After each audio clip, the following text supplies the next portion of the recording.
కువైట్లో ఉన్న తెలుగు ప్రజలకు గుడ్ న్యూస్. పవిత్ర రంజాన్ మాసం సందర్భంగా యూసఫ్ కార్గో వారు కువైట్ నుంచి ఇండియాకు సామాన్లు పంపించే వారికి అద్భుతమైన ఆఫర్లు ఇస్తూ ఉన్నారు. ఎటువంటి పోర్ట్ ట్యాక్స్ కానీ, డాక్యుమెంటేషన్ ఛార్జ్ కానీ, అలాగే ఎటువంటి ఇన్సూరెన్స్ కానీ, లేకపోతే ప్యాకింగ్ ఛార్జీలు లేకుండా ఇక్కడ ఎలాగైతే తూకం వేసి మీ యొక్క సామాన్లు తీసుకుంటారో ఇండియాలో మీ ఇంటి దగ్గర అలాగే తూకం వేసి సామాన్లు ఇస్తారు. ఏ కార్గో మరియు సి కార్గో కలదు. మాలియా మరియు కైతాన్ ప్రాంతాలలో యూసఫ్ కార్గో ఉంది. ఇంకెందుకు ఆలస్యం, స్క్రీన్ మీద కనపడే నెంబర్లకు వెంటనే సంప్రదించండి. నమస్తే అన్న అందరికీ నమస్కారం. కువైట్ దేశం తమ యొక్క ప్రజలు ఇబ్బంది పడకుండా పెట్రోల్ మరియు డీజిల్ పైన సబ్సిడీ ఇస్తూ ఉన్న విషయం అందరికీ తెలిసిందే. తాజాగా కువైట్ ప్రభుత్వం కువైట్లోని ప్రజలకు షాక్ ఇవ్వనుంది. వివరాలేకి వెళితే కువైట్లో డీజిల్ సబ్సిడీ త్వరలో రద్దు చేస్తూ ఉన్నట్లు వార్తలు వస్తూ ఉన్నాయి. ప్రభుత్వ ఆర్థిక సంస్కరణ చర్యలలో భాగంగా డీజిల్ ధర నియంత్రణను తొలగించి ప్రపంచ మార్కెట్ ధరల ప్రకారం ధరలు నిర్ణయించడానికి సంబంధిత అధికారులు సూత్రప్రాయంగా ఆమోదం తెలిపారని చెప్పేసి ప్రభుత్వ వర్గాలు తెలిపినట్లు స్థానిక మీడియా పేర్కొంది.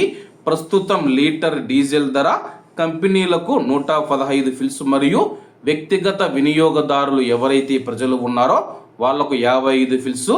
డీజిల్ మార్కెట్లో మొత్తం అమ్మకాలలో వ్యక్తిగత వినియోగదారుల వాటా 60% ఉందని చెప్పి దీని ఆధారంగా ఇతర దేశాలలో పెట్రోలియం ఉత్పత్తుల ధరల ఆధారంగా డీజిల్ ధరలను కూడా కువైట్లో నిర్ణయిస్తారు. కువైట్ పెట్రోలియం కార్పొరేషన్ సహకారంతో డీజిల్ ఉత్పత్తి వ్యయాన్ని అంచనా వేసిన తర్వాత ధరల మార్గదర్శకాన్ని రూపొందించాలని చెప్పి నిర్ణయించారు. దేశ ఇంధన ధరల కమిటీ ప్రతి 3 నెలలకు ఒకసారి ధరల సమీక్షా సమావేశాన్ని నిర్వహిస్తూ ఉంది.